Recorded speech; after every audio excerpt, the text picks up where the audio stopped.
रात की तारीकी में टार्जन चीन की सो रहा था। वो एक दरख्त के तने से बस्तर का काम ले रहा था। अचानक उसे गोली चलने की आवाज सुनाई दी और वो उठ बैठा। टार्जन फौरन इस गोली का राज मालूम करने चल खड़ा हुआ और थोड़ी दूर जाकर उसने देखा कि एक शिकारी अपने साथियों पर बंदूक ताने खड़ा है।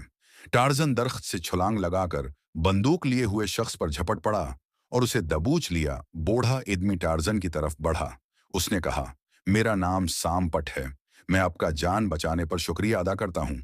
मैं और मेरी बेटी बेगी अपने बेटे को तलाश कर रहे हैं। ऐसा मालूम होता है उसने हमें जो नक्शा भेजा है वो जवाहरात के खजाने का पता बताता है।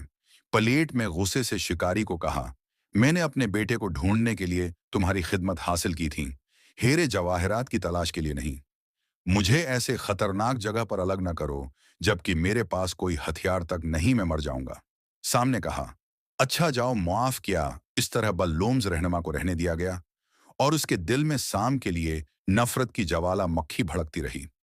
पिलेट ने बताया कि हम एक प्रासरार शहर टोपिया को तलाश कर रहे हैं, जहां उजकल मेरा बेटा कैद है।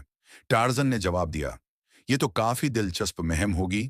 मैं तुम्हारे गाइड की जगह तुम्हारी रहनुमाई करूंगा। पल्लेट ने खुश होकर कहा, बहुत खूब, क्योंकि मैं जंगलियों पर एतबार नहीं करता।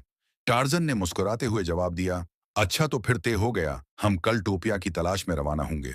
बाद में जब सब सो गए, बल्लोमस में एक दूसरी साजिश का जाल फैलाया।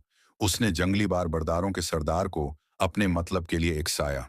बल्लोमस ने उसे लालच दिया कि मतलब में कामयाबी के बाद जवाहरात में उसका भी हिस्सा होगा। सब समझाने बुझाने के बाद वो इत्मीनान से अपने बस्तर पर लेट का सुबह का इंतजार करने लगा। To be continued.